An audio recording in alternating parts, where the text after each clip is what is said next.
हाँ जी बच्चों, तो आज हम लोग नीट 2025 के फिजिक्स के क्वेश्चन को यहाँ डिटेल में डिस्कस करने वाले हैं। तो सबसे पहले क्वेश्चन है अपने पास, इसमें क्या बोला गया है कि कोई फिजिकल क्वांटिटी है P जिसे इस रिलेशन से रिलेट किया गया है P equal a cube b square upon c root d।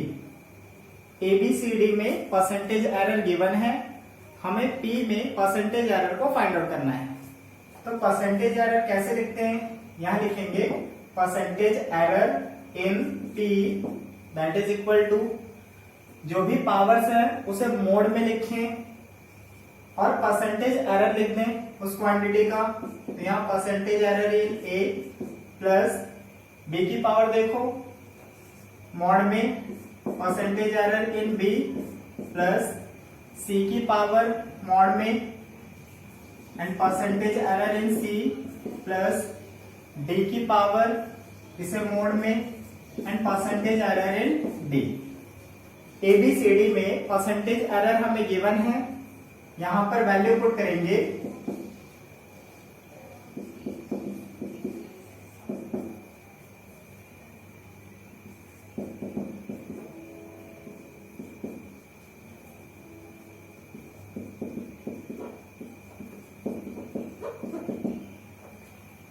इसे सॉल्व करते हैं।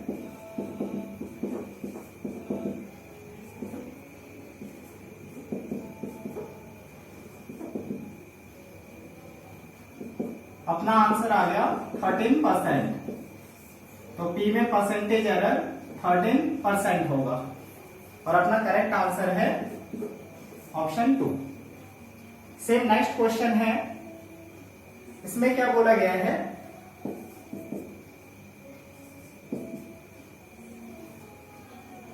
intensity of transmitted light when a Polaroid sheet placed between two crossed Polaroid at 22 degree from the polarization axis of one of the Polaroid।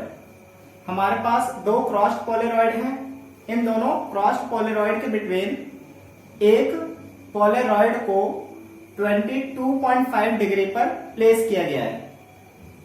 अगर first Polaroid से unpolarised light की intensity I0 है तो हमें intensity of transmitted light find out करना है। तो assume करेंगे कि अपने पास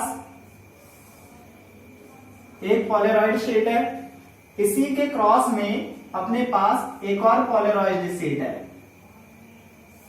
ये पोलरॉइड शीट जिसके साथ क्रॉस में मतलब दोनों एक दूसरे के साथ 90 डिग्री के एंगल पर है। एक तीसरे पोलरॉइड को 22.5 डिग्री पर प्लेस कर दिया। फर्स्ट पोलरॉइड से जो भी इंटेंसिटी मिल रही है ये I0 है, ये गिवन है। इसके एक्सिस के साथ दूसरे पोलरॉइड की एक्सिस देखोगे तो ये हमें गिवन है एंगल थीटा है, 22.5 डिग्री है। इसे हमने थीटा एज्यूम कर लिया। अब लॉ ऑफ मेलस क्या कहता है कि जो भी इस पोलरॉइड से लाइट पास होगी उसकी intensity I0 cos square theta हो जाएगा। अब यहां देखो तो इस सेकंड पोलरॉइड और थर्ड पोलरॉइड इन दोनों के बीच एंगल क्या मिलेगा, तो ये अपने पास फर्स्ट पोलरॉइड था, फिर ये सेकंड पोलरॉइड, इन दोनों के बीच में एंगल हमने थीटा एज्यूम किया 22.5 डिग्री।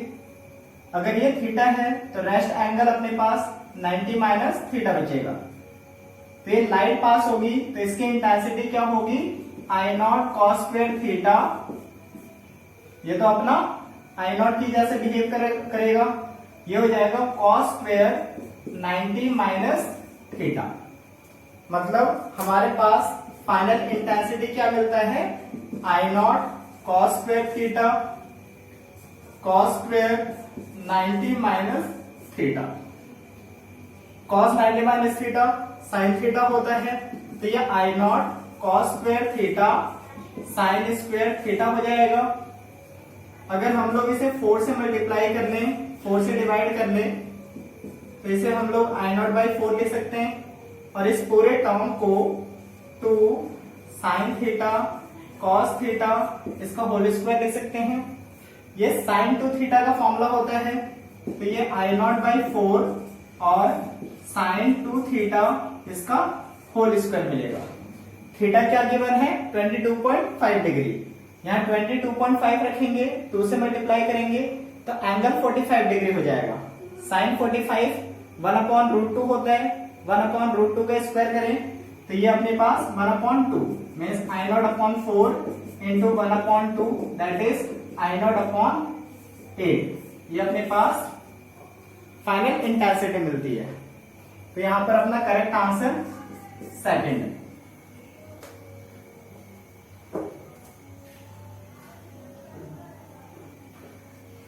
सेम नेक्स्ट क्वेश्चन पे चलें।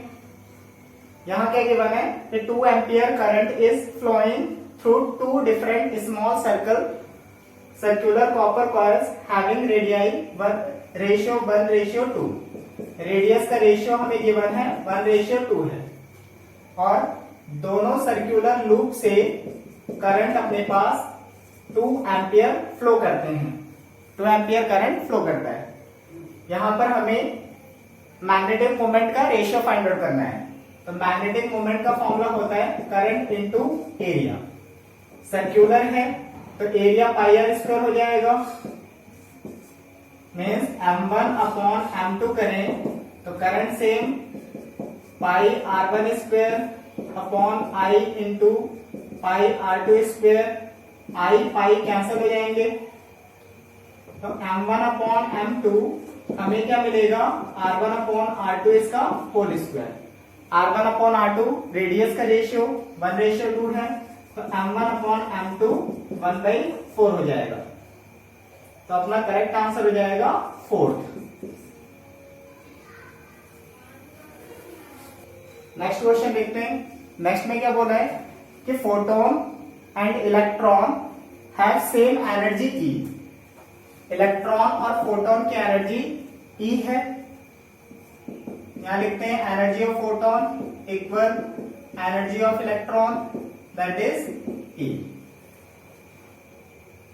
हमें lambda of photon by lambda of electron find out करना है।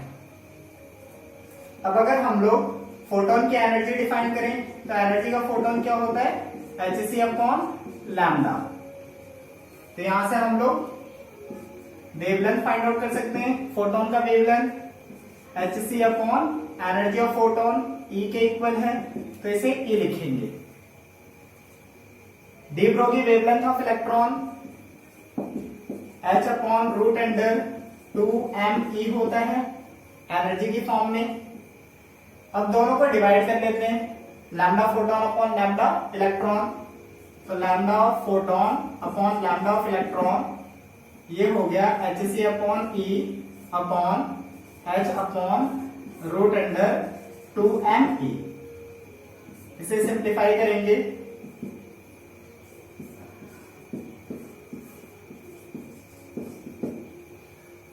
इस E को हम लोग √E² लिख सकते हैं। एक ही से E कैंसिल हो गया, तो lambda of photon by lambda of electron यह हमें मिल जाता है c√2m अपॉन E। तो अपना करेक्ट आंसर हो जाएगा second option.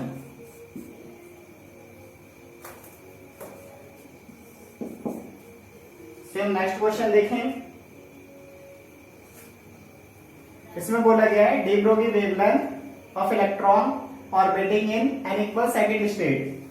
n equal second state में इलेक्ट्रॉन ऑर्बिट कर रहा है, रिवॉल्व कर रहा है हाइड्रोजन एटम की कंडीशन में। तो हमें D Broglie wavelength find out करना है। बोर क्वांटाइजेशन सभी को याद होगा। बोर क्वांटाइजेशन में डी ब्रोगी वेवलेंथ का रिलेशन कैसे फाइंड आउट करते हैं, तो 2πRn इक्वल n लैम्डा होता है। ये कंडीशन मिलती है, और डी ब्रोगी हाइपोथेसिस भी ये कहता है। यहां पर n की वैल्यू 2 रखो तो 2πR2 that is to lambda, यहाँ 2 से 2 कैंसिल हो जाएगा, पाई R2 इक्वल लैम्डा मिलेगा। R2 कैसे फाइंड आउट करेंगे? तो ये हाइड्रोजन एटम की कंडीशन में Rn का फॉर्मूला होता है R0 n²। तो R2 हम लोग कैलकुलेट कर सकते हैं। R0 हमें गिवन है, Bohr radius that is 0.052 nanometre into 2 का स्क्वायर करेंगे 4। ये R2 अपने पास मिल जाएगा 0.208 नैनोमीटर।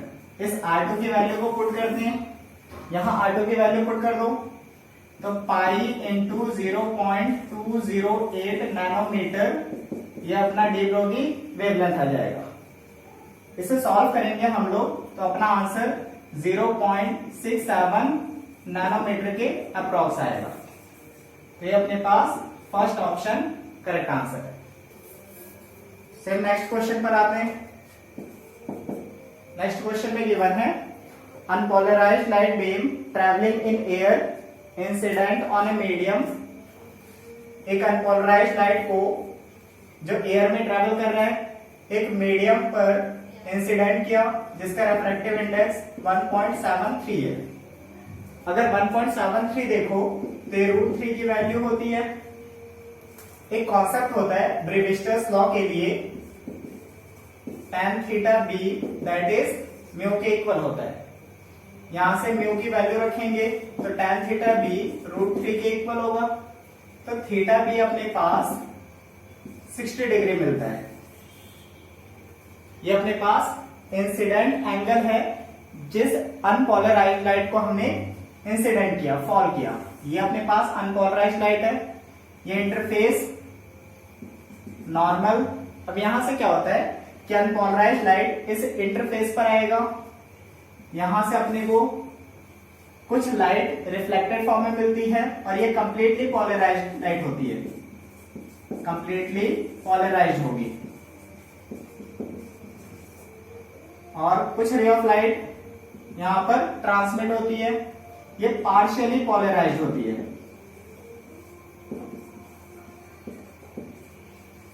पार्शियली पोलराइज्ड होती है। इस एंगल को, एंगल ऑफ इंसिडेंस को हम लोग ब्रेविस्टर्स एंगल बोलेंगे।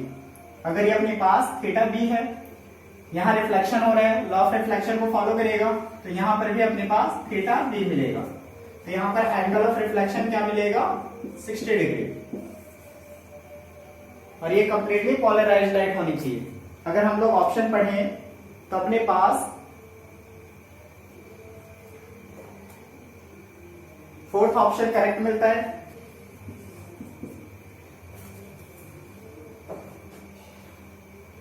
नेक्स्ट क्वेश्चन पे आते हैं। Kinetic energy two similar cars A and B, A और बी के काइनेटिक एनर्जी हमें गिवन है। फर्स्ट की काइनेटिक एनर्जी 100 जूल और बी की काइनेटिक एनर्जी 225 जूल है। अब दोनों पर ब्रेक अप्लाई किया, कार ए 1000 मीटर की डिस्टेंस पर जाकर के रुकता है और कार बी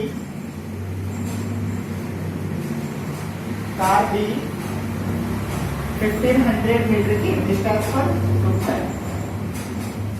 हमें फोर्स का रेशियो फाइंड आउट करना है कि FA/FB क्या होगा, FA/FB क्या होगा। अब यहां पर काइनेटिक एनर्जी ये गिवन है। फोर्स और डिस्प्लेसमेंट में अगर रिलेशन देखोगे तो हमें पता है फोर्स इनटू डिस्प्लेसमेंट जो होता है वो वर्क डन के इक्वल होता है। और जब भी कोई ऑब्जेक्ट फोर्स अप्लाई करने पर मूव करती है तो उसमें काइनेटिक एनर्जी आता है, मतलब वर्क डन जो है वो काइनेटिक एनर्जी के इक्वल है। तो हम लोग सिंपली बोल सकते हैं कि kinetic energy A, force A और डिस्प्लेसमेंट ए के इक्वल होगा। Kinetic energy of B, force B and displacement of B के इक्वल होगा।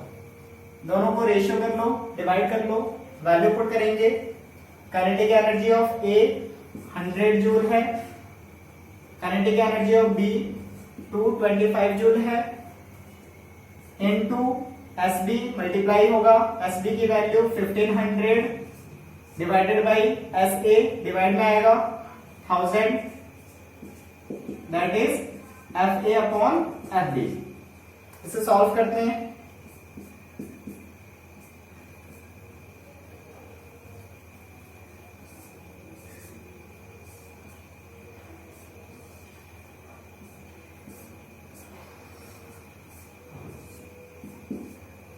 तो अपना आंसर 2:3 मिलता है। अपना आंसर 2:3 मिल जाता है। तो F A upon F B क्या मिल रहा है? 2/3। That is first option. ये पहला ऑप्शन करेक्ट है।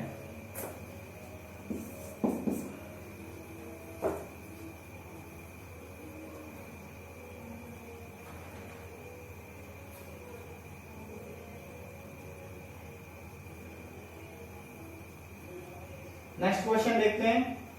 ए wire of resistance R is cut into 8 equal pieces.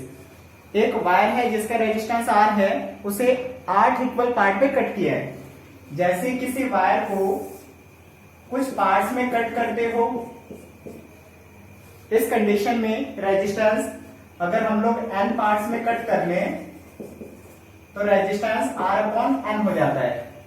हर एक पीस का, हर एक पार्ट का रेजिस्टेंस R/n हो जाएगा। इस कंडीशन में 8 पार्ट में कट गया तो रेजिस्टेंस R/8 होगा हर एक पीस का। अब इसमें प्रॉब्लम में क्या बोला है कि यहां पर 2 इक्विवेलेंट रेजिस्टेंस बनाए गए हैं, 4 को पैरेलल में कनेक्ट करके।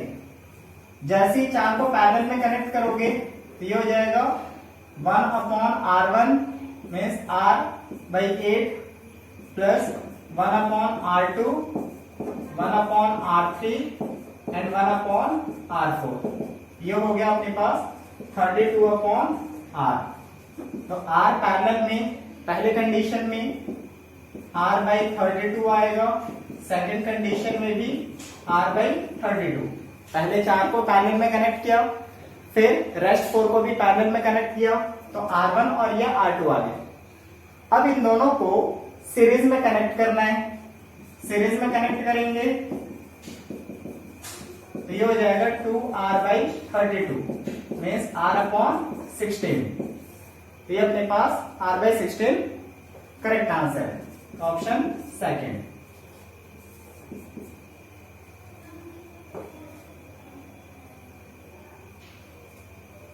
नेक्स्ट क्वेश्चन देखो। N oxygen cylinder of volume 30 litre, volume हमें गिवन है 30 लीटर है।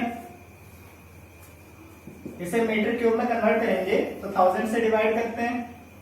30 upon 1000 metre cube has 18.20 number of moles.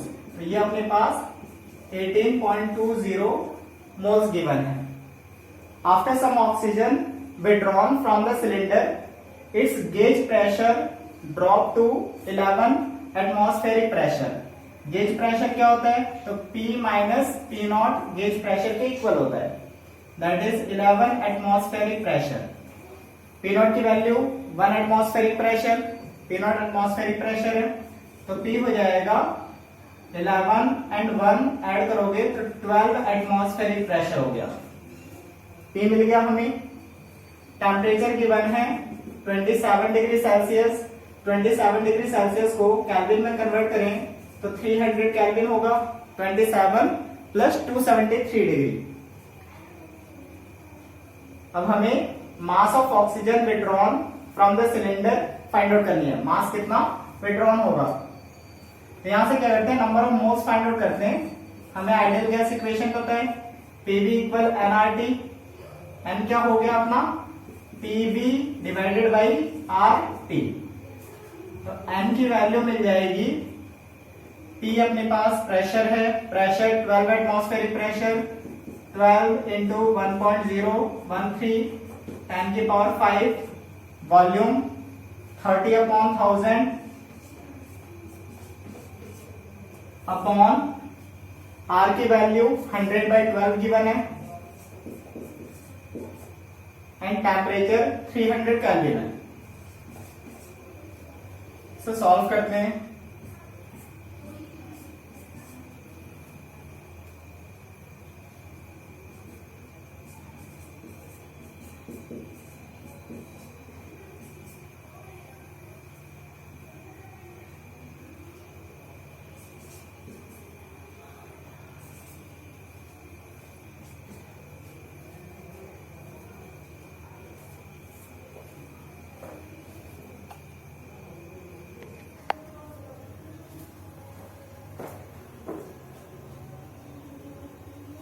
हमें n मिल जाएगा यहाँ पर, दैट इज 14.587। अब हमें विड्रॉन निकालना है, मतलब n1 माइनस n, इसे डेल्टा n एज्यूम करते हैं। n1 अपने पास क्या था 18.20, 18.20 में 14.587 माइनस करेंगे तो अपने पास 3.62 नंबर ऑफ मोल्स मिल जाएंगे। अब हमें पता है कि जो नंबर ऑफ मोल्स होते हैं वो given mass upon molecular mass से डिफाइंड है। इस m को मल्टीप्लाई करें तो ये हो जाएगा 3.62 into molecular mass of oxygen 32 given है, तो मास मिल गया हमें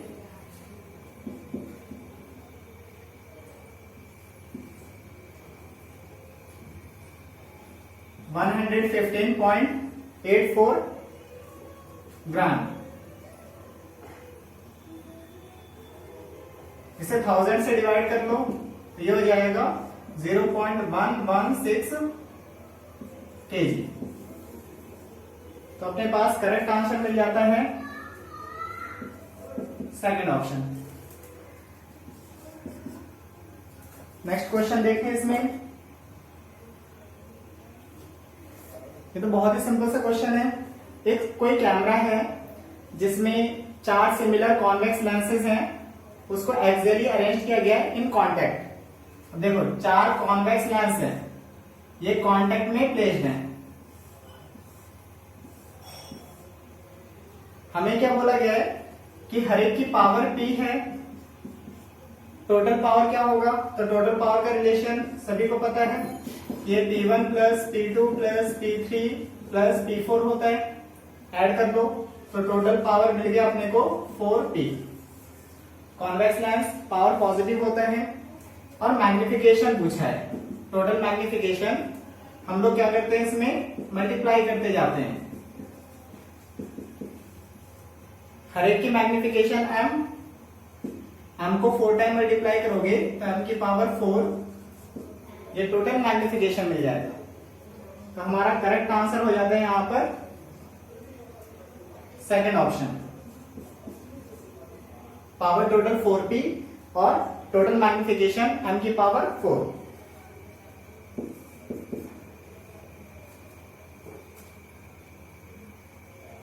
नेक्स्ट क्वेश्चन है, AB इलेक्ट्रिकल सर्किट का कोई पार्ट है,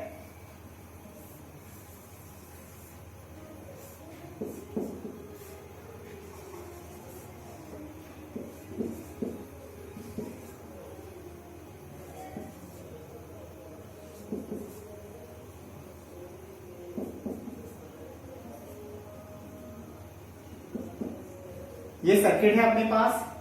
हमें VA माइनस VB निकालना है। VA माइनस VB क्या होगा ये अपने को फाइंड आउट करना है। ये जो इंडक्टर है, इंडक्टर में करंट 1 एम्पियर पर सेकेंड से इंक्रीज कर रहा है, मीन्स di/dt हमें दे दिया 1 एम्पियर पर सेकेंड। अब अगर वोल्टेज ड्रॉप देखोगे इंडक्टर के अक्रॉस, तो वोल्टेज अक्रॉस इंडक्टर ये होता है L/di/dt। L की वैल्यू 1 हेनरी है, di/dt 1 है, तो ये 1 वोल्ट मिल जाता है। तो हमें इसका पोटेंशियल डिफरेंस पता है, बैटरी का पोटेंशियल डिफरेंस गिवन है। यहाँ करंट इंटू रेजिस्टेंस भी आ जाएगा और यहाँ पर करंट कितना है, तो 2 एम्पियर करंट फ्लो कर रहा है। I की वैल्यू 2 एम्पियर है। वोल्टेज ड्रॉप के लिए क्या करेंगे, KVL यूज करेंगे। ये हो जाएगा VA minus voltage drop 1 volt minus voltage drop across battery 5 volt minus I into R 2 into 2 minus VB that is 0। KVL क्या है? Sum of potential difference across the loop 0 होता है। तो ये VA माइनस VB ये हो गया अपना 4 5 और 1 टोटल ऐड करोगे तो 10 पॉजिटिव 10 वोल्ट अपना VA माइनस VB हो जाएगा। तो ये अपने पास करेक्ट ऑप्शन है थर्ड।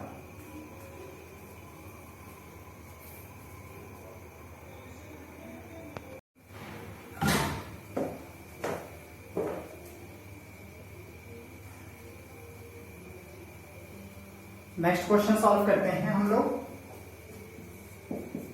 नेक्स्ट क्वेश्चन है कि कोई एक बॉडी है जिसका वेट 48 न्यूटन है on the surface of earth.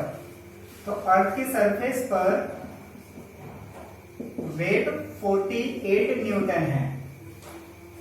Means अगर हम लोग इसे अर्थ एज्यूम करें जिसका मास कैपिटल M है और रेडियस R है, ऑब्जेक्ट यहां पर सरफेस पर है, इसका स्मॉल m मास एज्यूम करते हैं।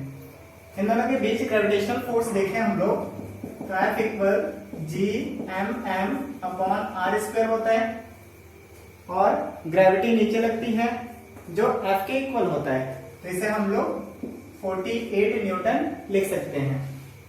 इसे हमने इक्वेशन 1 एज्यूम कर लिया। अब क्वेश्चन में क्या बोला गया है कि इस बॉडी को स्मॉल m को अर्थ की रेडियस के 1/3 हाइट पर लेकर के जाएं तो उस पे ग्रेविटेशनल फोर्स क्या लगेगा। ये अपने पास अर्थ एज्यूम करो कि हमने ऑब्जेक्ट को इस पॉइंट पर प्लेस किया, हाइट गिवन है r/3।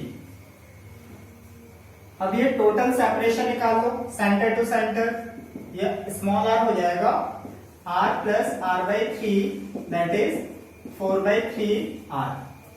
अब ग्रेविटेशनल फोर्स लिखते हैं दोनों के between that is F prime Gmm upon इस r का स्क्वायर मीन्स 4/3 का whole square. Gmm by r square first equation से 48 है तो ये 48 हो गया इंटू 9 डिवाइडेड बाई 16।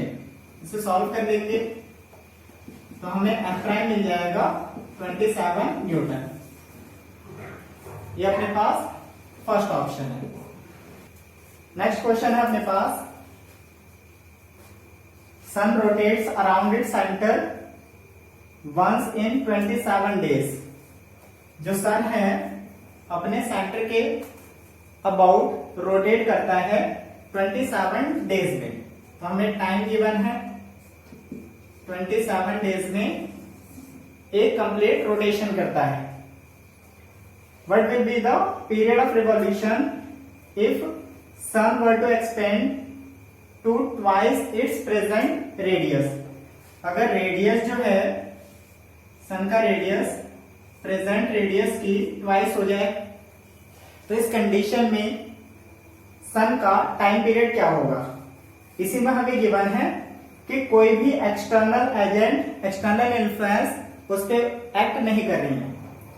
अब यहां पर सन रोटेट कर रहा है और कोई भी इन्फ्लुएंस नहीं है तो हम लोग बोल सकते हैं कि एक्सटर्नल टॉर्क क्या है अपना 0। अगर टॉर्क 0 है तो एंगुलर मोमेंटम कंजर्व होगा, एंगुलर मोमेंटम कंजर्व होगा और एंगुलर मोमेंटम कंजर्व का मतलब I1 omega 1 that is I2 omega 2। सन को हम लोग एक सॉलिड स्फीयर एज्यूम कर सकते हैं, स्फेरिकल शेप में है। I1 हो गया 2/5 m r1 स्क्वायर, ओमेगा 1 को 2π/T1 लिख सकते हैं। I2 2/5 मास में कोई चेंज नहीं है, यहाँ r2 स्क्वायर और ओमेगा 2 हो गया अपने पास 2π/T2। 2/5m कैंसिल हो जाएंगे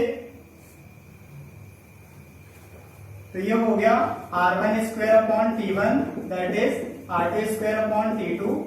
T2 अपने को फाइंड आउट करना है तो T2 that is R2 square into T1 upon R1 square. T1 27 days है, R2 की वैल्यू 2R1 लिख सकते हैं।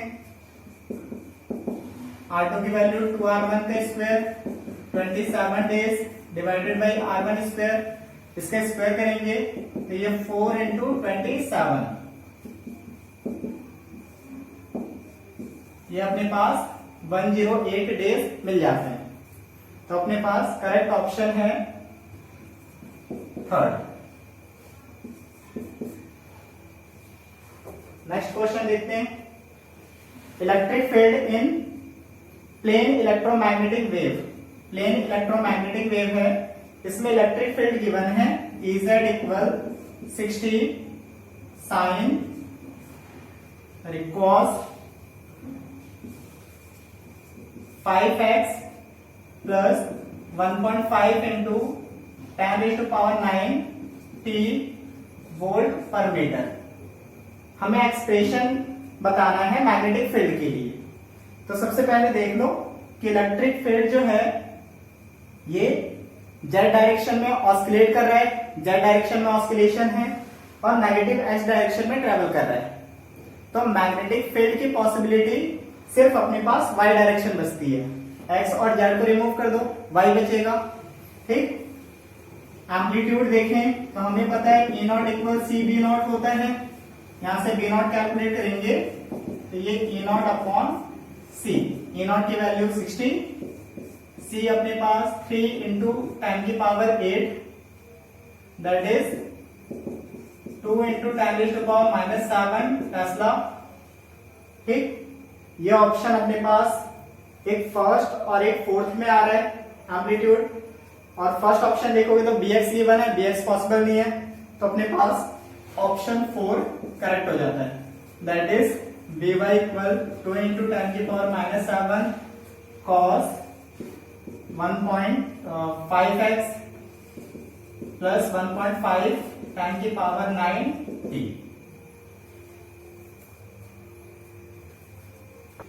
नेक्स्ट क्वेश्चन क्या कहता है, two identical charge conducting sphere A and B.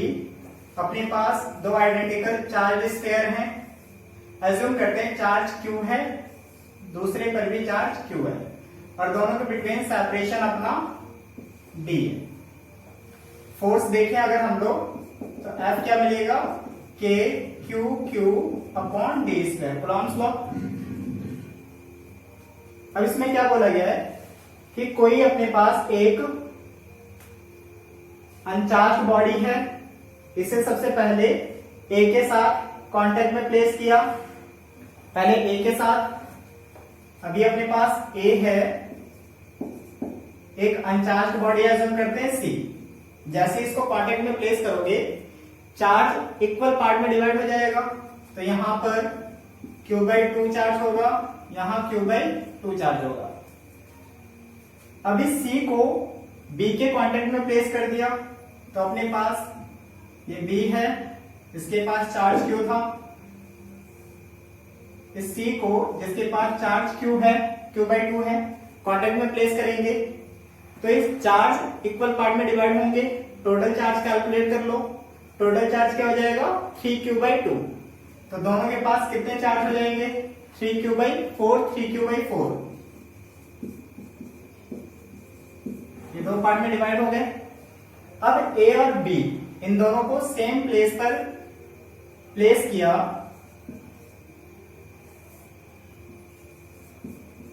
अब हमें फोर्स फाइंड आउट करना है।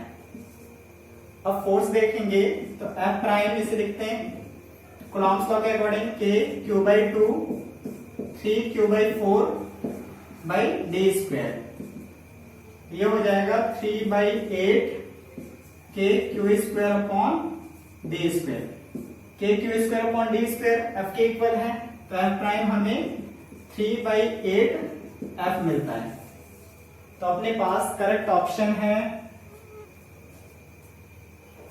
थर्ड।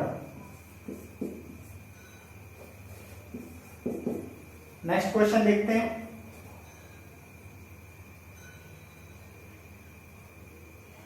नेक्स्ट क्वेश्चन में इलेक्ट्रिक डाइपोल जिसका डाइपोल मोमेंट गिवन है डाइपोल मोमेंट P 5 into 10 की power -6 coulomb metre is aligned with the direction of uniform electric field of magnitude uniform electric field है electric field 4 10 की power 4 Newton पर Coulomb given है। The dipole is then rotated through an angle of 60 degree 60 degree पर rotate कर रहा है। देखो एक डाइपोल है, ये इलेक्ट्रिक फील्ड के डायरेक्शन में पहले प्लेस था, तो इनिशियल एंगल देखेंगे हम लोग, इनिशियल एंगल 0 डिग्री है, फिर ये इलेक्ट्रिक फील्ड में 60 डिग्री पर रोटेट कर लिया, तो फाइनल एंगल क्या हो जाएगा 60 डिग्री। हमसे क्या पूछा जा रहा है कि पोटेंशियल एनर्जी क्या होगा, चेंज इन पोटेंशियल एनर्जी क्या होगा, तो चेंज इन पोटेंशियल एनर्जी होता है minus PE cos theta 2 minus cos theta 1। Value put करते हैं तो ये हो गया minus PE cos theta 2 cos 60 की वैल्यू 1/2 माइनस cos 0 की वैल्यू 1। सॉल्व करेंगे तो ये हो जाएगा PE/2। P और E की वैल्यू यहां पर पुट करते हैं, मल्टीप्लाई कर लो,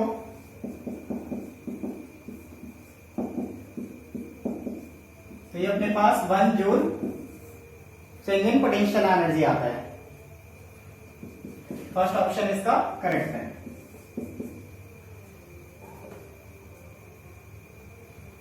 नेक्स्ट क्वेश्चन माइक्रोस्कोप का है। A microscope has objective of focal length F0 given है 2 सेंटीमीटर, FE गिवन है हमें 4 centimetre and length of tube given है 40 centimetre. List distance of distinct vision 25 centimetre. Magnification निकालना है, तो मैग्निफिकेशन का फॉर्मूला L/F0 D/FE। L की value 40, F0 की वैल्यू 2, D 25 और FE अपने पास 4, तो ये 125 अपना आंसर आता है। फर्स्ट ऑप्शन इसका करेक्ट है। नेक्स्ट क्वेश्चन देखते हैं। देखो कुछ क्वेश्चन जो हैं इसमें बहुत ही अच्छे से आए, लेकिन कुछ क्वेश्चन टिपिकल हैं, डिफिकल्ट है, तो डिफिकल्टी लेवल तो बढ़ा है, इसमें तो कोई बोल ही नहीं सकता, डिफिकल्टी लेवल तो है इस पेपर में। नेक्स्ट अपने पास गेट से क्वेश्चन आया हुआ है।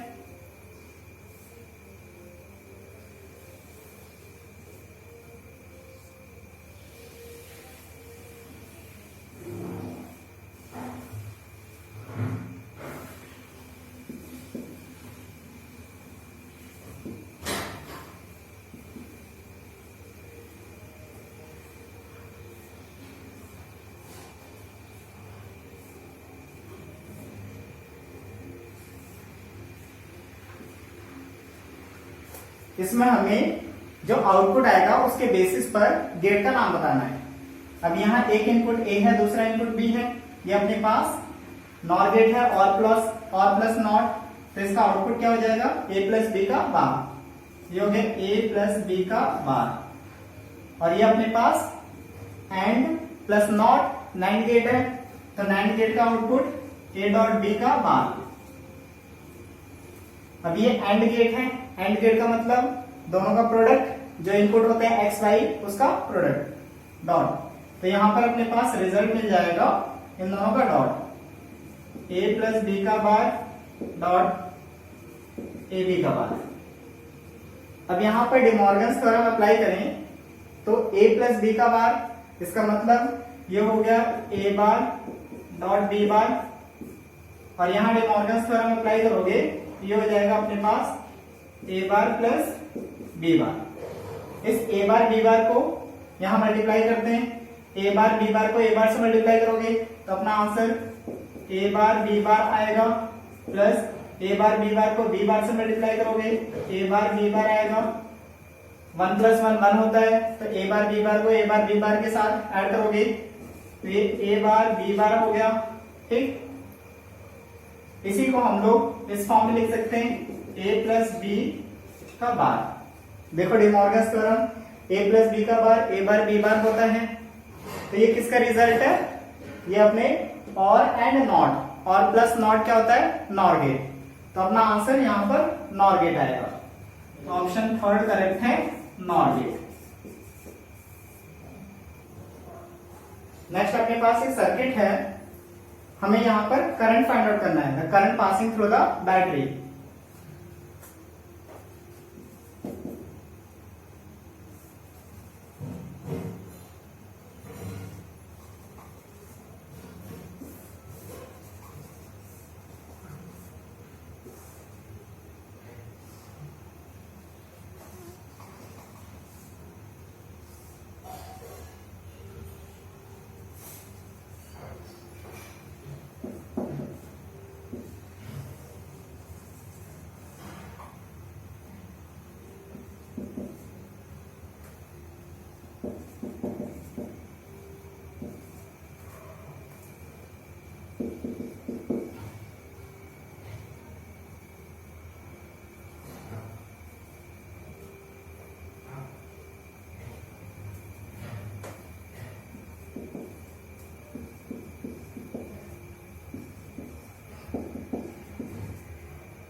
अगर इस सर्किट को हम लोग ऑब्जर्व करें तो यहाँ पर 2.5 ओम रेजिस्टेंस, इसका ट्वाइस आ रहा है, यहाँ 1.5 ओम रेजिस्टेंस, इसका ट्वाइस आ रहा है। मतलब इन दोनों का रेशियो के इक्वल है। Means R1 upon R2 equal R3 upon R4 के इक्वल। तो ये बैलेंस्ड व्हीटस्टोन ब्रिज है। बैलेंस्ड व्हीटस्टोन ब्रिज की कंडीशन में ये जो बीच का रेजिस्टर होता है इससे कोई करंट फ्लो नहीं करता, तो इसे तो हटा दो, ये रिमूव हो गया। ये दोनों अपने पास सीरीज में हो गए, ये दोनों हमारे पास सीरीज में हो गए। फिर इन दोनों का आंसर पैरेलल में हो जाएगा। 5 + 3 8 ओम, तो ये अपने पास 8 ओम, और ये 1.5 2.5 ऐड करेंगे, ये अपना 4 ओम। दोनों को पैरेलल में करते हैं। 1/8 + 1/4,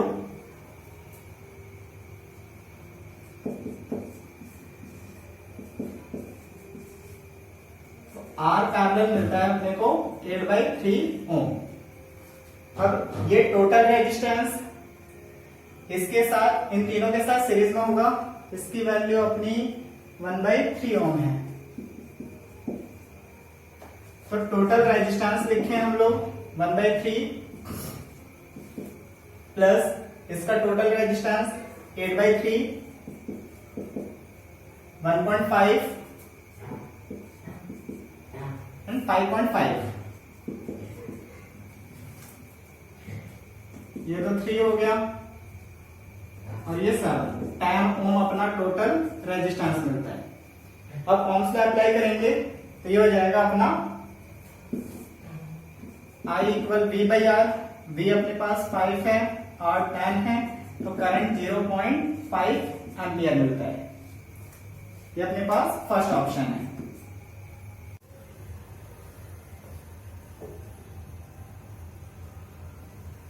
तो नेक्स्ट क्वेश्चन पर आते हैं। इसमें क्या बोला गया है? A model for quantized motion of electron in uniform magnetic field B state that flux passing through the orbit, जो फ्लक्स पास हो रहा है ऑर्बिट से वो NH/E के इक्वल है। अब फ्लक्स कैसे डिफाइंड होता है? तो BA cos थीटा, ये NH/E के इक्वल, थीटा 0 डिग्री होगा। BA की वैल्यू NH/E के इक्वल आ रही है। अब हमें पता है कि जब भी कोई charge particle uniform magnetic field में मूव करे तो सर्कुलर पाथ को फॉलो करेगा। तो यहां से हम लोग बोल सकते हैं कि मैग्नेटिक फोर्स सेंट्रीपिटल फोर्स के इक्वल होगा। सेंट्रीपिटल फोर्स के इक्वल है, means QVB that is mv²/r। एक b से b कैंसल, तो QBR mv के इक्वल आ रहा है। और हमें पता है B = R ओमेगा होता है, तो Q B R that is M R omega. R से आर कैंसिल हो गया, ओमेगा निकाल लो, यहीं से फ्रीक्वेंसी निकालेंगे और टाइम पीरियड निकालेंगे। ये हो जाएगा frequency that is Q B upon ये 2 पाई एफ ओमेगा की वैल्यू, तो 2 पाई नीचे आ गया, एम यहां आ गया, तो ये फ्रीक्वेंसी मिल गई, ये हमें फ्रीक्वेंसी मिल रही है। देखो प्रॉब्लम में क्या बोला गया है कि हमें मैग्नेटिक मोमेंट फाइंड आउट करनी है लोवेस्ट एनर्जी पर। तो मैग्नेटिक मोमेंट कैसे डिफाइंड है, ये डिफाइंड है करंट इनटू एरिया। एरिया तो यहां से निकाल लो, एरिया यहां से निकाल लेते हैं, और करंट होता है charge flowing per unit time. एक कंप्लीट रिवॉल्यूशन में टोटल टाइम कैपिटल टी लेगा इनटू एरिया, ये हो गया NH अपॉन EB।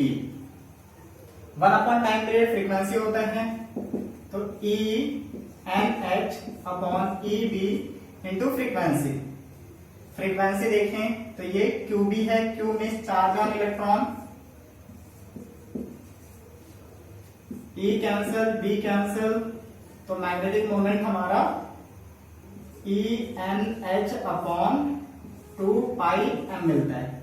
अब lowest energy level ground state में होगा, तो n की वैल्यू 1, n की वैल्यू 1 पुट करोगे तो m मिलेगा EH अपॉन 2 पाई m। ये अपने पास फर्स्ट ऑप्शन है। नेक्स्ट क्वेश्चन देखते हैं। Next question photo electric effect का है, और इसमें हमें बोला गया है कि फोटो इलेक्ट्रिक करंट, इसके लिए कौन सा ग्राफ करेक्ट है, variation for photo electric current. तो इसमें एक ही वेरिएशन करेक्ट है, ये अपने पास y एक्सिस पर फोटो इलेक्ट्रिक करंट है, फोटो इलेक्ट्रिक करंट, और x एक्सिस पर intensity of light, intensity of light. हमें पता है फोटो इलेक्ट्रिक करंट इंटेंसिटी के साथ चेंज होता है, अगर इंटेंसिटी इंक्रीज हो रही है तो फोटो इलेक्ट्रिक करंट इंक्रीज होगा। बाकी फोटो इलेक्ट्रिक करंट किसी और फ्रीक्वेंसी या फिर स्टॉपिंग पोटेंशियल, ठीक, जो भी अदर फैक्टर्स हैं इस पे डिपेंड नहीं करता, फ्रीक्वेंसी पर डिपेंड नहीं करेगा। तो अपने पास ऑप्शन 4 आ जाता है। यहां पर एक करंट है, बस पहला ग्राफ जो ड्रॉ किया हमने।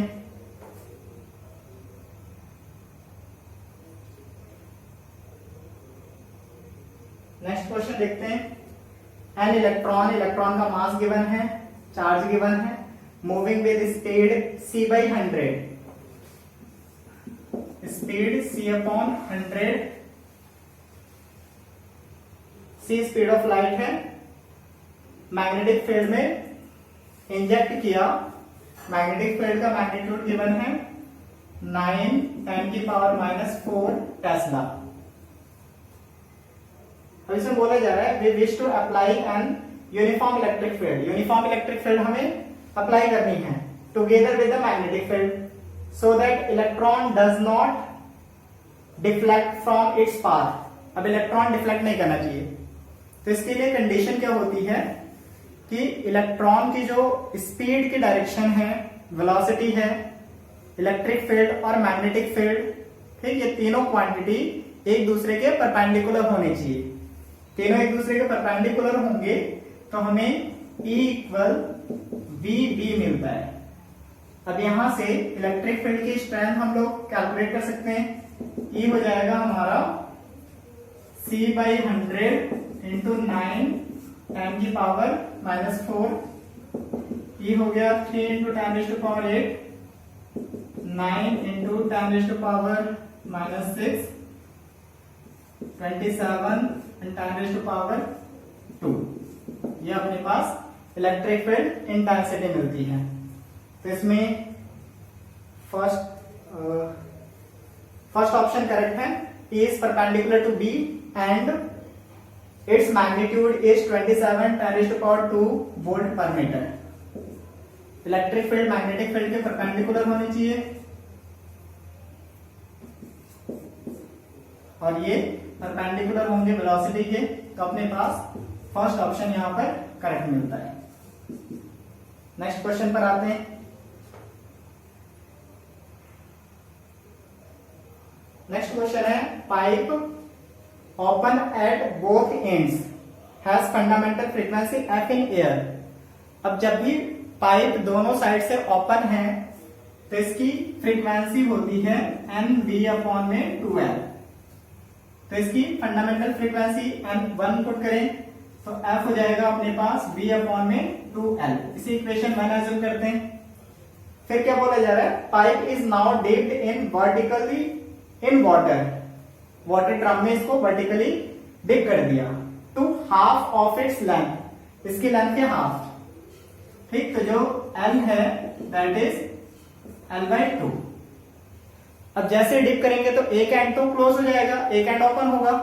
तो एक एंड क्लोज है, एक एंड ओपन है। इस कंडीशन में जो फ्रीक्वेंसी होगी वो 2n-1 b अपॉन 4L हो जाएगा। L की वैल्यू L/2 पुट करते हैं तो F प्राइम क्या मिलेगा हमारा 2n-1 b 4 और यहाँ L/2। अब यहां पर भी फंडामेंटल फ्रीक्वेंसी पूछा जा रहा है, n की वैल्यू 1 पुट कर दो तो ये हो गया b अपॉन में 2L। फर्स्ट इक्वेशन से देखो तो b अपॉन 2L किसके इक्वल है, f के। तो f प्राइम हमारा f के इक्वल है। तो अपने पास फर्स्ट ऑप्शन करेक्ट है। नेक्स्ट क्वेश्चन पर आते हैं।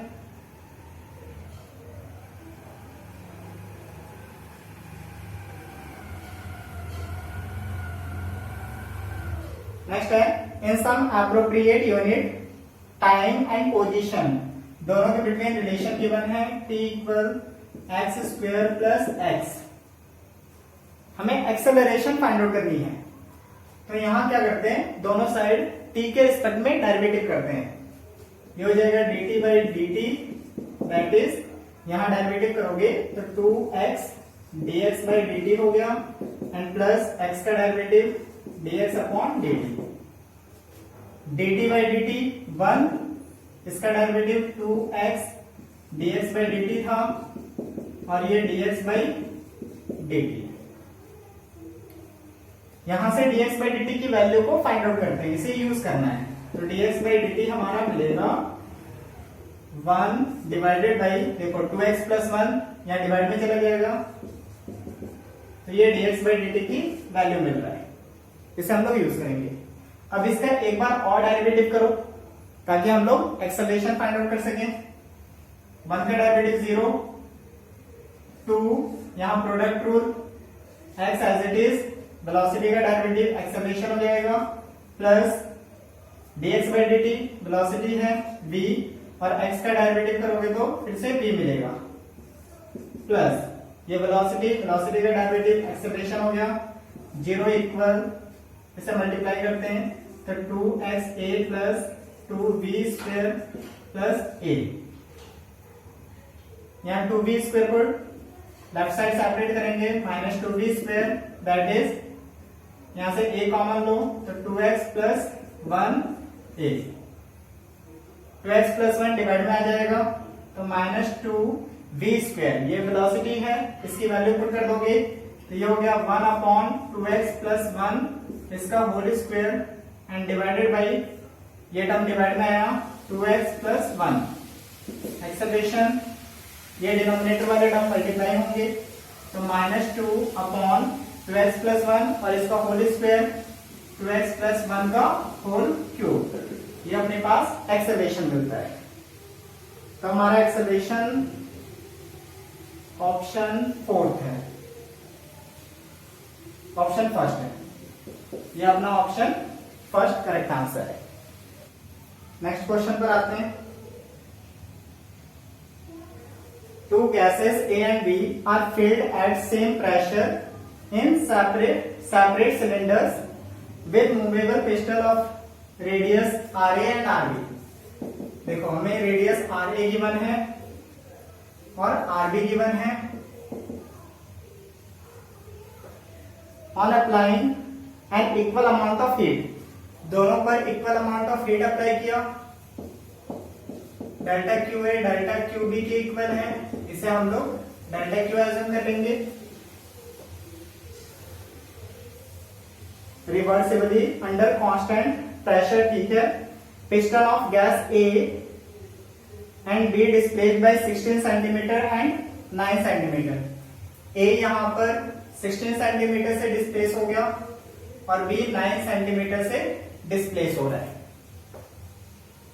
If change in their internal energy same, change in internal energy same है, delta U A delta U B, इसे हम लोग डेल्टा यू लिखेंगे। अब फर्स्ट लॉ ऑफ थर्मोडायनेमिक देखोगे तो delta Q delta U plus delta W के equal होता है, ये होता है अपना, ठीक। तो फर्स्ट के लिए लिखें delta Q A delta U A plus delta W A. Second के लिए delta Q B delta U B plus delta W B. Delta Q A delta Q B के इक्वल है, तो ये दोनों भी इक्वल होने चाहिए, और delta U A delta U B के इक्वल है, ठीक। पहले इन दोनों को इक्वल करते हैं, तो delta U A plus delta W A that is delta U B plus delta W B. अब delta U A delta U B दोनों सेम है, तो दोनों कैंसिल हो जाएंगे, यहां सेपरेट करोगे तो delta W A delta W B के इक्वल है। प्रेशर कांस्टेंट है, ठीक। तो क्या हम लोग इसे लिख सकते हैं, वर्कडन को पीडी भी लिख सकते हैं, प्रेशर इनटू वॉल्यूम। तो यहां पर प्रेशर और वॉल्यूम लिखते हैं, volume means area into length. तो एरिया रेडियस गिवन है, तो एरिया हो जाएगा अपना पाई आर ए का स्क्वायर, और पिस्टन कितना मूव कर रहा है 16 सेंटीमीटर। सेम यहां पर प्रेशर कांस्टेंट प्रेशर है, एरिया पाई आर बी का स्क्वायर, और डिस्प्लेस कितना हुआ तो 9 centimetre. T cancel pi cancel, हमें यहां पर R A upon R B की वैल्यू को फाइंड आउट करना है। तो यहां हो जाएगा R A upon R B square that is 9/16, square remove करोगे तो R A upon R B that is 3/4। तो 3/4 अपना आंसर है, दैट इज फर्स्ट ऑप्शन।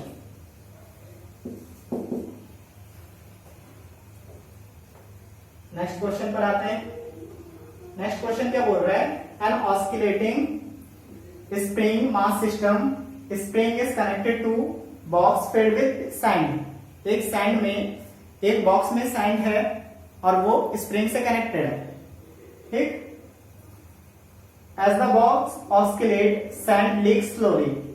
अब सैंड लीक कर रहा है, तो क्या हम लोग बोल सकते हैं कि मास जो है वो डिक्रीज कर रहा है।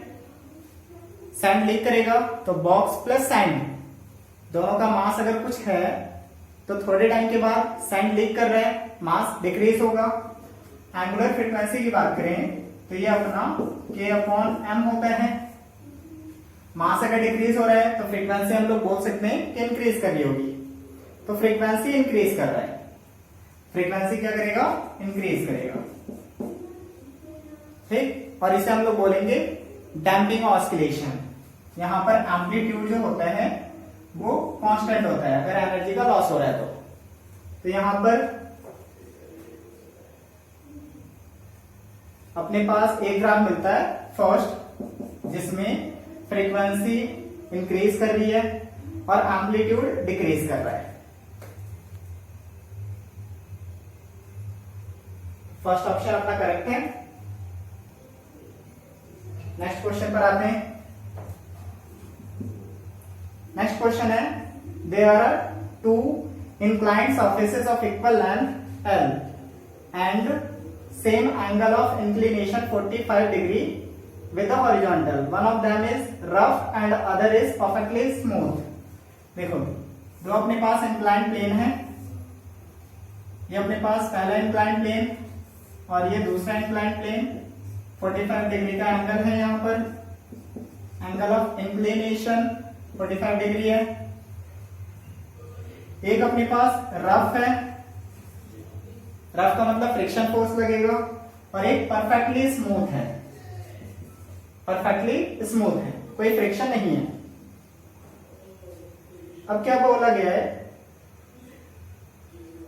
कि perfectly smooth surface, a given body takes 2 times as much time to slide down on rough surface than on the smooth surface. Rough surface पे जो टाइम ले रहा है वो स्मूथ सरफेस की कंपैरिजन में 2 टाइम ज्यादा ले रहा है। इस कंडीशन में हमें रफ सरफेस के between body and rough surface के बिटवीन जो काइनेटिक फ्रिक्शन होगा उसका कोएफिशिएंट फाइंड आउट करना है।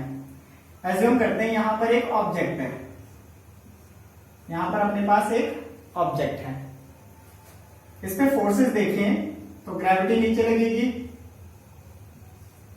नॉर्मल सरफेस के थ्रू लगता है, यहां एंगल 45 डिग्री होगा, थीटा लिखते हैं इसे। mg को रिजॉल्व करेंगे तो ये mg cos थीटा होगा और यहां पर mg sin थीटा। अब ये रफ सरफेस है तो फ्रिक्शन पीछे लगेगा, बॉडी नीचे जा रही है, तो इसके लिए अगर हम लोग इक्वेशन ऑफ मोशन लिखें तो mg sin theta minus f that is ma, ठीक। और n mg cos थीटा के इक्वल है, यहां से mg sin theta minus mu mg cos theta that is ma, m cancel कर देते हैं तो g कॉमन लिया, sin theta minus mu cos theta, ये sin theta cos theta 45 degree पर 1/√2 होता है तो g upon √2 1 minus mu that is a, acceleration a मिल रहा है। लेंथ इसका सेम है तो डिस्टेंस हम लोग बोल सकते हैं सेम है, डिस्टेंस ऐसा अज्यूम कर लेते हैं, ओके। और टाइम इसमें tr। अभी काइनेमेटिक इक्वेशन यूज करें हम लोग इसके लिए, तो second kinematic equation s equal ut, initially velocity 0 assume कर सकते हैं तो 0t plus half a acceleration that is g/√2 1 minus mu and tr का स्क्वायर। इसे इक्वेशन 1 अज्यूम करते हैं। सेम सेकंड पर कोई एक बॉडी मूव कर रही है, फोर्सेस देखें तो ग्रेविटी नीचे लगेगा, नॉर्मल ऊपर लगेगा, यहां पर थीटा 45 डिग्री है, रिजॉल्व करें तो mg cos 45, यहां mg sin थीटा sin 45 हो जाएगा। इस कंडीशन में कोई फ्रिक्शन नहीं लग रहा तो ये डाउनवर्ड डायरेक्शन की फोर्स mg sin थीटा किसके इक्वल हो जाएगा, ma के। m से m कैंसिल हो गया तो एक्सेलरेशन g sin थीटा मिलता है। एक्सेलरेशन मिल गया अपने पास, सेम लेंथ है इसका तो डिस्टेंस सेम कवर करेगा, टाइम गिवन है हमें, तो इसके लिए equation of motion second kinematic equation से s equal half at square means g sin 45 degree की वैल्यू और ts के स्क्वायर। क्या s दोनों में इक्वल है, लेंथ पूरी सेम है तो s की वैल्यू को पुट कर दो, s की वैल्यू यहां पुट कर दो 1/2 g/√2 ts square that is 1/2 g/√2 1 minus mu tr square, ये हो गया 1/2 g/√2 कैंसिल हो गए और हमें ये गिवन है tr की वैल्यू 2ts है तो यहाँ ts square equal 1 minus mu और यहाँ 2ts का square that is ts square से ts square cancel 1 minus mu into 4 यहाँ आया 1/4 1 माइनस म्यू है, म्यू की वैल्यू 1 माइनस 1/4, सॉल्व करेंगे तो 3/4 हो गया दैट इज 0.75। तो अपने पास म्यू की वैल्यू 0.75 मिल रहा है, तो ये अपने पास थर्ड ऑप्शन करेक्ट है।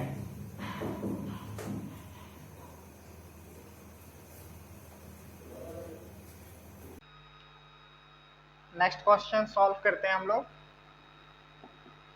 इसमें क्या बोला गया है कि container has 2 chambers of volume given है, ये अपने पास 2 चैम्बर्स हैं, वॉल्यूम हमें V1 गिवन है, pressure P1, number of moles N1, दूसरे चैम्बर में volume V2, pressure P2, number of moles N2, temperature T1 assume करते हैं और यहाँ पर T2 एज्यूम करते हैं। टेम्परेचर हम लोग फाइंड आउट कर सकते हैं आइडियल गैस इक्वेशन से। Ideal gas equation PV equal nRT होता है। तो यहाँ से T को सेपरेट करेंगे तो ये PV अपॉन nR हो जाएगा। तो इस रिलेशन से हम लोग टेम्परेचर फाइंड आउट कर लेंगे। यहाँ पर प्रेशर गिवन है, वॉल्यूम गिवन है, नंबर ऑफ मोल्स गिवन है। अब जैसे ही इस पार्टीशन को रिमूव करते हैं तो दोनों गैस मिक्स होंगे, तो हम लोग फाइनल वॉल्यूम एज्यूम करते हैं V है, final pressure P, number of moles N and final temperature T। देखो वॉल्यूम क्या हो जाएगा, तो वॉल्यूम हो जाएगा अपना V1 plus V2। Same number of moles क्या हो जाएंगे, तो N1 प्लस N2, एन अपना N1 प्लस N2 हो जाएगा। एनर्जी यहाँ पर कंजर्व रहेगी, मतलब एनर्जी फर्स्ट चैम्बर में प्लस एनर्जी सेकंड चैम्बर में, ये इक्वल होगा दोनों चैम्बर को जब हमने पार्टीशन रिमूव कर दिया। तो हम लोग लिख सकते हैं energy U1 plus U2 that is equal to U।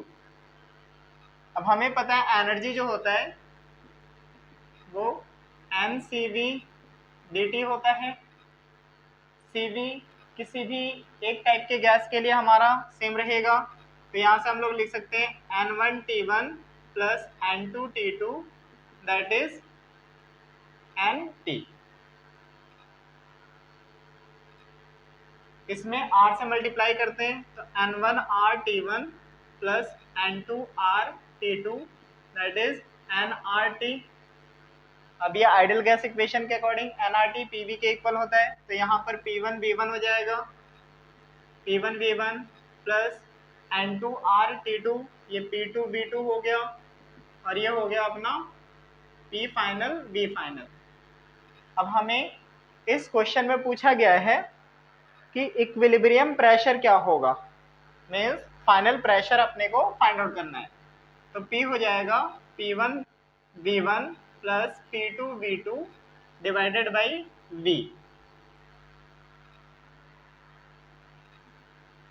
अपने को प्रेशर वॉल्यूम गिवन है, इसकी वैल्यू पुट करते हैं तो P1 अपने पास 1 और वॉल्यूम अपने पास 2, ये हो गया 1 इंटू 2 प्लस P2V2 करेंगे तो 2 into 3 6 divided by V1 plus V2 5, ये हो जाएगा फाइनल प्रेशर।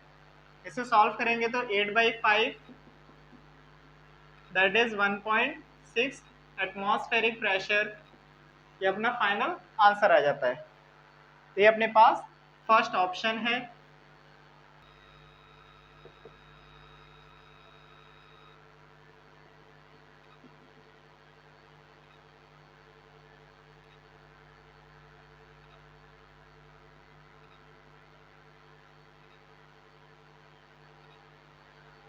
इसमें क्या बोला गया है, a bob of heavy mass m suspended by light string of length l। ठीक है, bob is given a horizontal velocity v0, यहाँ पर मास m है और हॉरिजॉन्टल वेलोसिटी v0 गिवन।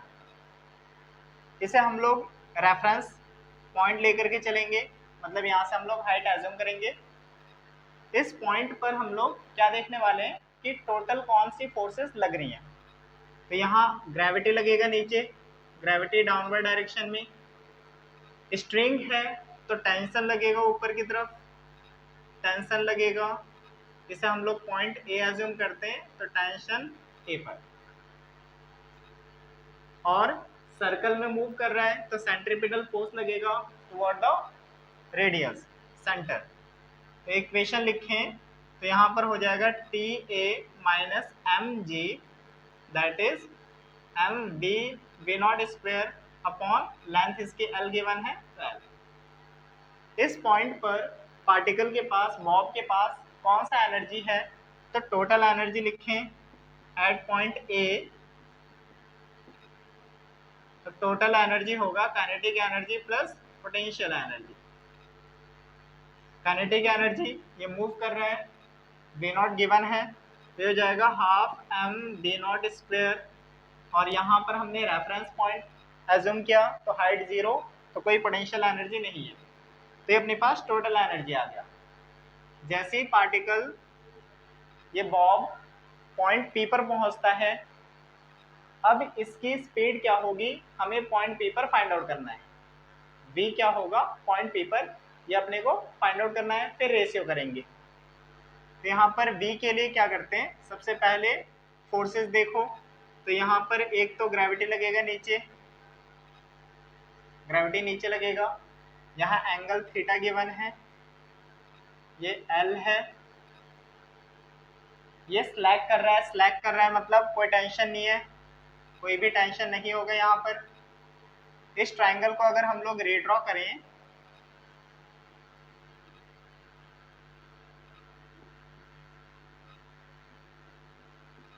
यहाँ एंगल क्या मिलेगा अपने पास, तो ये हो जाएगा 90 माइनस थीटा, 90 माइनस थीटा। ये अपने पास mg है, mg को रिजॉल्व करोगे इस पॉइंट पर, तो ये हो जाएगा mg cos 90 minus theta, that is sine theta. तो यहाँ पर mg साइन थीटा एक्ट कर रहा है, और सेंटर की तरफ सेंट्रीपिटल फोर्स लगता है, तो यहाँ लिखेंगे एट पॉइंट P फोर्सेस देखें, तो यहाँ mg sine theta, that is mvp square upon l, centripetal force, point P पर vp स्पीड है। इसे सॉल्व करते हैं, तो ये gl sine theta square root के अंदर ये आ गया vp। अब सेम पॉइंट पर हमें टोटल एनर्जी देखनी है, तो टोटल एनर्जी के लिए हमें रेफरेंस पॉइंट से हाइट पता होनी चाहिए। इसके पास स्पीड है तो काइनेटिक एनर्जी होगा, पोटेंशियल एनर्जी क्या होगा mgh, h हमें पता होना चाहिए। तो यहाँ तक तो हमें पता है कि लेंथ l है, लेंथ l है, इस l को रिजॉल्व करोगे तो l cos थीटा मिलेगा, और ये l sin थीटा मिल जाएगा, तो ये हो गया l sin थीटा।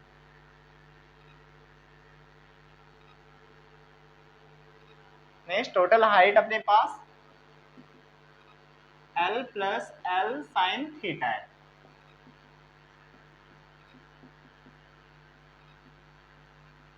ये अपने पास टोटल हाइट है।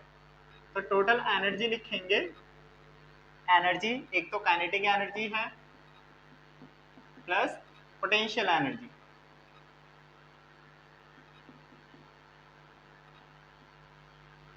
Vp की वैल्यू पुट करते हैं,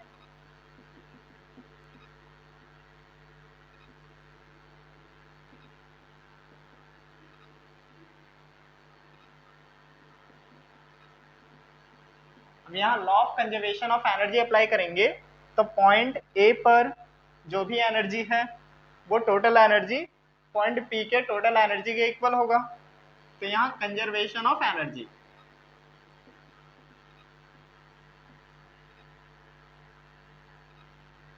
total energy at point A, total energy at point P. Point A पर हमारे पास half M V naught square, and point P पर mgl कॉमन ले सकते हैं हम लोग, तो mgl हमने कॉमन लिया, यहाँ पर अपने पास 1/2 sine theta plus 1 plus sine theta,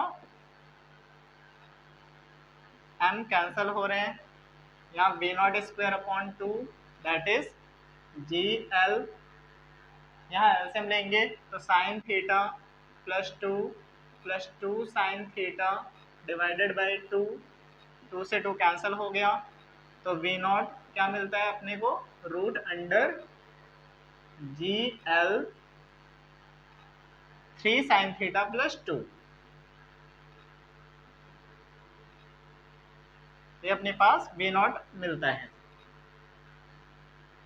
अब हमसे क्या बोला गया है कि Vp अपॉन वी नॉट निकालना है, तो यहाँ पर Vp divided by V not.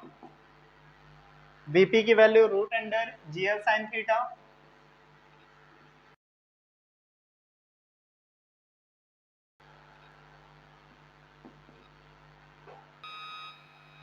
Next question में हमें एक AC पावर सप्लाई गिवन है, that is 220 volt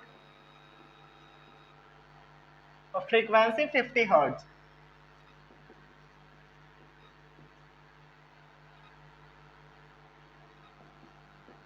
register 20 ohm का है। रिएक्टेंस हमें गिवन है इंडक्टर का और कैपेसिटर का। कैपेसिटर का रिएक्टेंस 25 ओम और इंडक्टर का रिएक्टेंस 45 ओम। हमसे क्या पूछा गया है कि करंट क्या होगा और फेज एंगल क्या होगा। तो सबसे पहले हम लोग टोटल रेजिस्टेंस निकालेंगे, दैट इज इम्पीडेंस। इम्पीडेंस के रिलेशन LCR सीरीज सर्किट में R square plus X L minus X C का होल स्क्वायर, स्क्वायर रूट के अंदर वैल्यू पुट करेंगे तो जेड हो जाएगा रूट अंडर आर की value 20 square plus X L minus X C 45 minus 25 करेंगे तो 20 का स्क्वायर, ये रिलेशन आएगा 20 रूट 2 ओम। ये टोटल रेजिस्टेंस हो गया। ohms लॉ अप्लाई करें तो करंट क्या होता है V अपॉन जेड। V की वैल्यू 220 डिवाइडेड बाई जेड अपने पास 20 रूट 2 है, that is 11 by root 2। Rationalise करते हैं तो 11 into 1.41 divided by 2,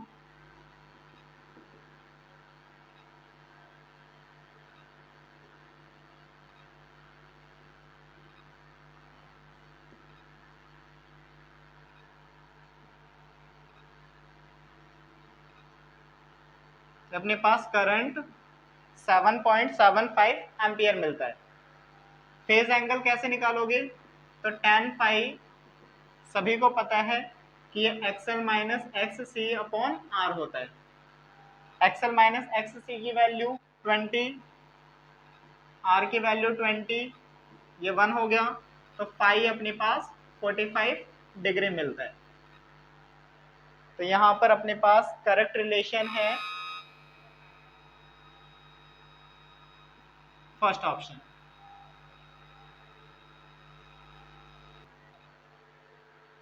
next question पर आते हैं। The radius of Martian orbit around the sun. हमें मार्शियन ऑर्बिट का रेडियस गिवन है, that is 4 time the radius of orbit of Mercury. तो रेडियस मार्शियन का 4 times radius of Mercury orbit. Martian year 687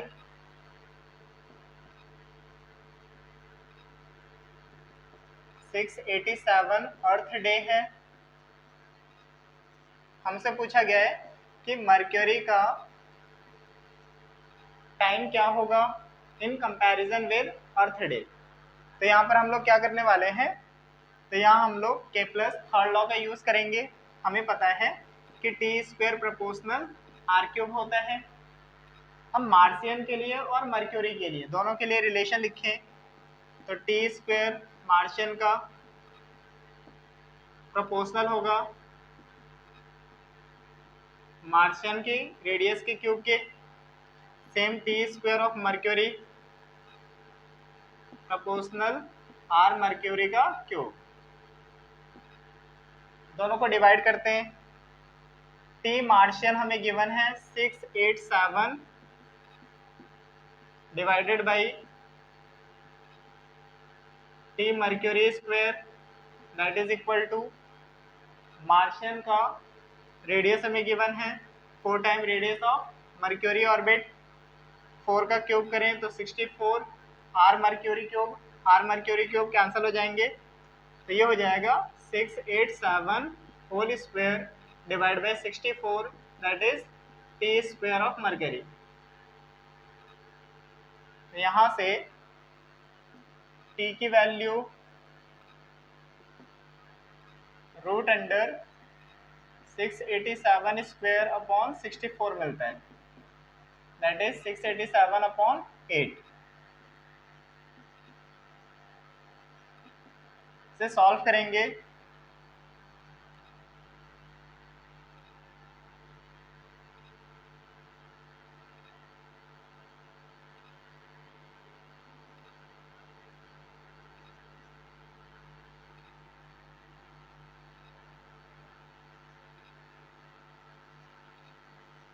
तो ये 85.8 डेज मिल रहा है।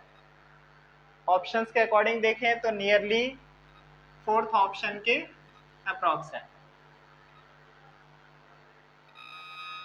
Next question, इसमें हमें एक रिलेशन गिवन है कि जो टाइम होता है t, ये प्रोपोर्शनल है सरफेस टेंशन की पावर अल्फा, एरिया की power beta, density power gamma and radius power delta. अब डायमेंशन एनालिसिस का यूज करें और इसको सिंप्लीफाई करें तो टाइम का डायमेंशन t होता है, surface tension force upon length है,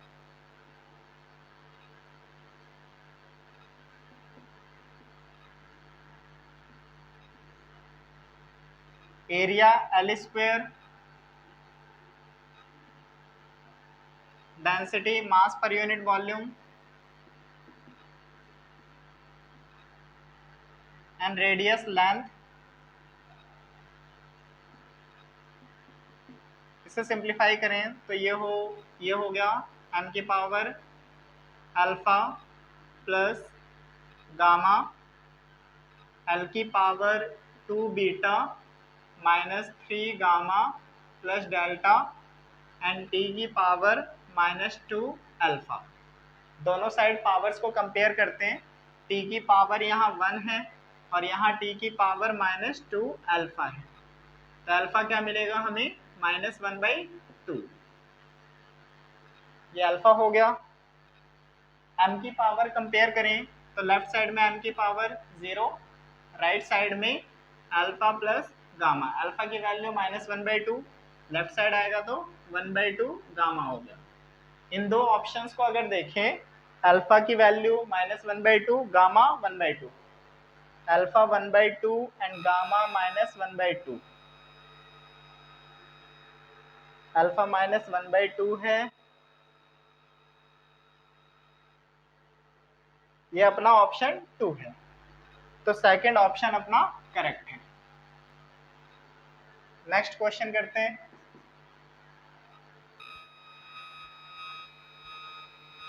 नेक्स्ट क्वेश्चन है कि particle of mass m is moving around the origin with a constant force F pulling it toward the origin. अब एक कांस्टेंट फोर्स लग रहा है जो ओरिजिन की तरफ एक्ट कर रहा है, मतलब ये सेंट्रीपिटल फोर्स है, तो इसे लिखेंगे mv²/r। If Bohr model is used to describe its motion, अगर बोर्स मॉडल यहाँ पर एप्लीकेबल हो तो हमें r और v का वेरिएशन m के साथ बताना है। तो इसे सिंप्लीफाई करते हैं, एक कांस्टेंट फोर्स f है, इसे सॉल्व करेंगे तो हमारे पास f r/m v² के इक्वल आ रहा है। बोर्स मॉडल सभी को याद होगा कि एंगुलर मोमेंटम जो होता है दैट इज mvr, ये इंटीग्रल मल्टीपल होता है h/2π के। हमें सिर्फ v r का वेरिएशन n के साथ देखना है, तो यहाँ v r का वेरिएशन देख लो विद n, यहाँ पर भी r प्रोपोर्शनल v² है, r प्रोपोर्शनल v² है। इस इक्वेशन से r की वैल्यू यहाँ पुट करते हैं, r की वैल्यू निकालोगे तो n/v आएगा, n/v प्रोपोर्शनल v², ये हो गया n proportional v³ that is n की पावर 1/3। तो ये एक रिलेशन आ गया। इस v की रिलेशन को अगर हम यहाँ यूज कर लें, v की वैल्यू दैट इज n की पावर 1/3, तो r प्रोपोर्शनल हो जाएगा n की पावर 1/3 का होल स्क्वायर।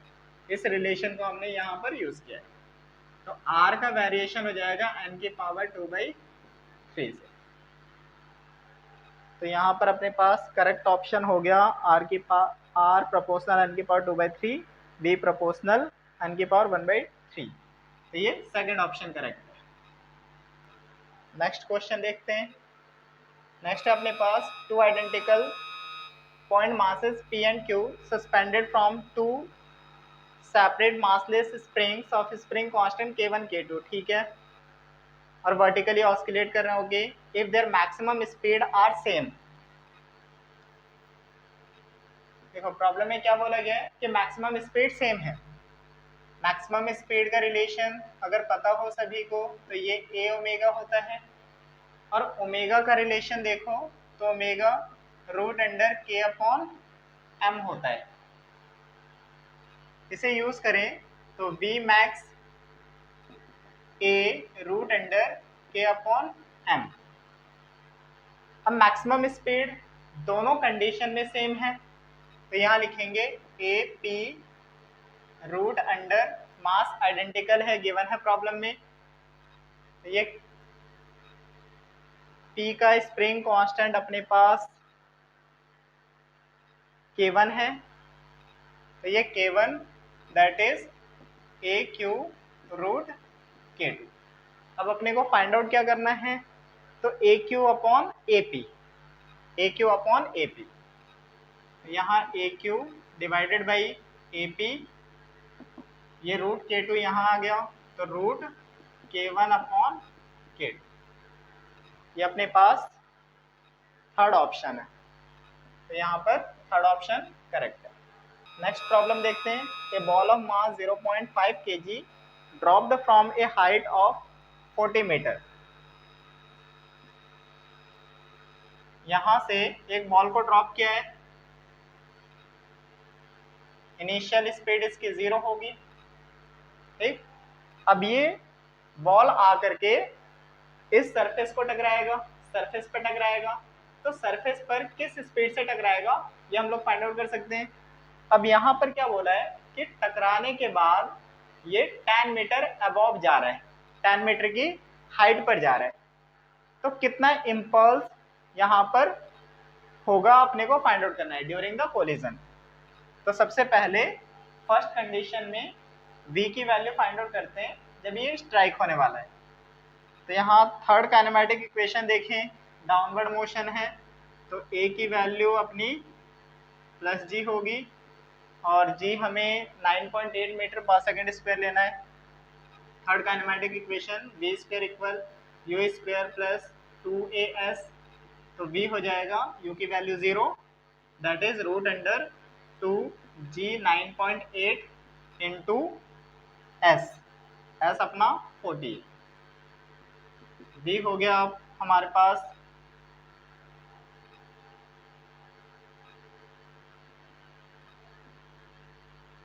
रूट 784 मीटर पर सेकेंड। इसे सॉल्व करेंगे तो ये हमारा आ जाएगा 28 मीटर पर सेकेंड। दूसरी कंडीशन में जब ये बॉल स्ट्राइक हो रहा है तो 10 मीटर हाइट तक जा रहा है, 10 मीटर हाइट तक, तो इसके पास इनिशियल वेलोसिटी होगी कुछ, ठीक, इनिशियल वेलोसिटी होगी। अगेन यहाँ पर ये अपवर्ड मोशन है, तो a की value minus G, again third kinematic equation use करते हैं, और फाइनली इस पॉइंट पर वेलोसिटी क्या हो जाएगी इसकी 0। ये हो जाएगा b square equal u square minus 2g की वैल्यू और s, तो ये हो गया हमारा 196 स्क्वायर रूट के अंदर दैट इज 14 मीटर पर सेकेंड। अब हमें इम्पल्स निकालना है। इम्पल्स का मतलब क्या होता है, चेंज इन मोमेंटम। तो change in momentum means mass और चेंज इन वेलोसिटी, दोनों कंडीशन में कितनी वेलोसिटी चेंज होगी, 28 माइनस 14 दैट इज 14। मास हमें गिवन है 0.5 kg। तो इम्पल्स आ गया हमारा 7 न्यूटन सेकेंड। यहाँ पर फर्स्ट ऑप्शन करेक्ट है।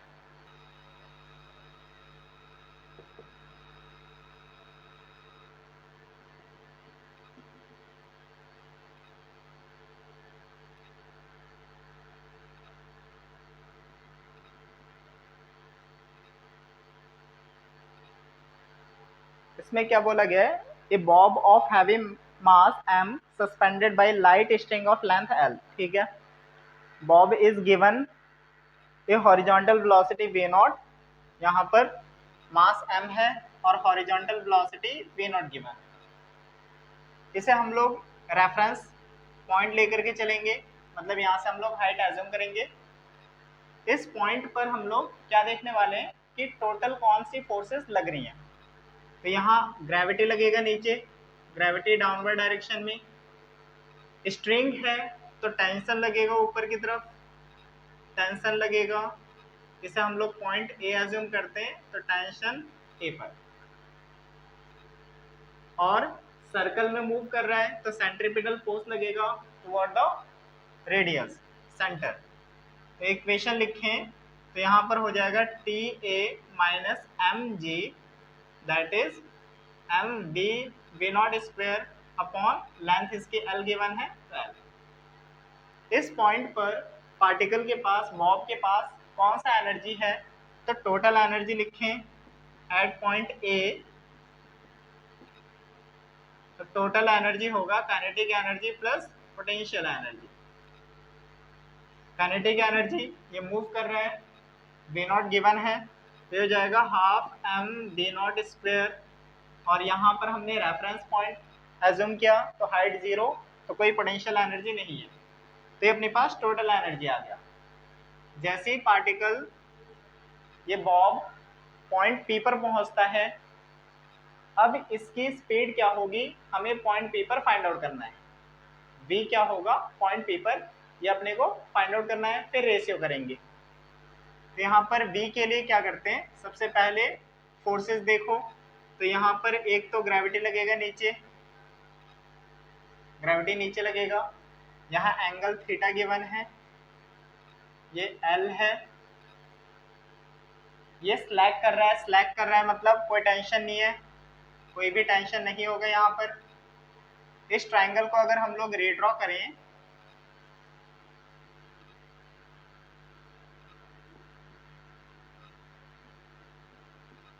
यहाँ एंगल क्या मिलेगा अपने पास, तो ये हो जाएगा 90 माइनस थीटा, 90 माइनस थीटा। ये अपने पास mg है, mg को रिजॉल्व करोगे इस पॉइंट पर, तो ये हो जाएगा mg cos 90 minus theta, that is sine theta. तो यहाँ पर mg साइन थीटा एक्ट कर रहा है और सेंटर की तरफ सेंट्रीपिटल फोर्स लगता है। तो यहाँ लिखेंगे एट पॉइंट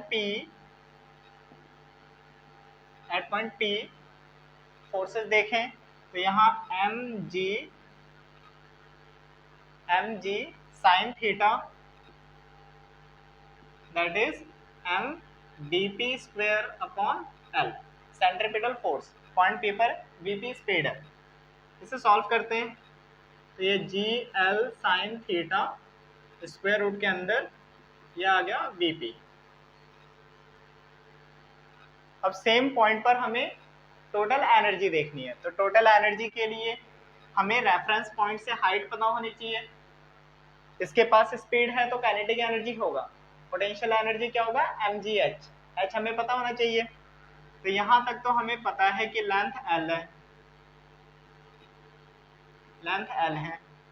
इस l को रिजॉल्व करोगे तो l cos थीटा मिलेगा और ये l sin थीटा मिल जाएगा, तो ये हो गया l sin थीटा।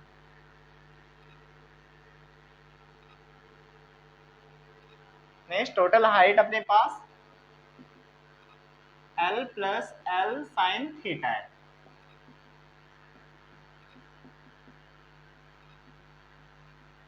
ये अपने पास टोटल हाइट है। तो टोटल एनर्जी लिखेंगे एनर्जी, एक तो काइनेटिक एनर्जी है प्लस पोटेंशियल एनर्जी।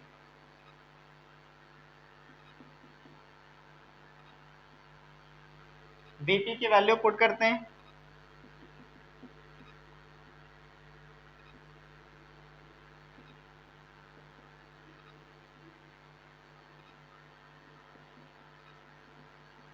अब यहाँ law of conservation of energy apply करेंगे तो पॉइंट ए पर जो भी एनर्जी है वो टोटल एनर्जी पॉइंट पी के टोटल एनर्जी के इक्वल होगा।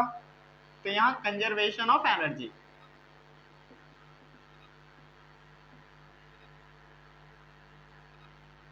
Total energy at point A, total energy at point P.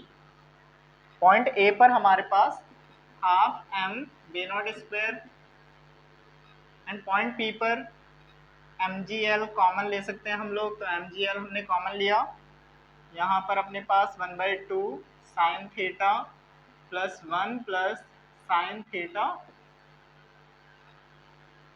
m cancel हो रहे हैं, यहाँ V naught square upon 2 that is gl, यहाँ एलसीएम लेंगे तो sine theta plus 2 sine theta divided by 2 से 2 कैंसिल हो गया, तो वी नॉट क्या मिलता है अपने को, root under GL 3 sine theta plus 2। ये अपने पास वी नॉट मिलता है। अब हमसे क्या बोला गया है कि Vp अपॉन वी नॉट निकालना है, तो यहाँ पर Vp divided by V naught, Vp की value root under GL sine theta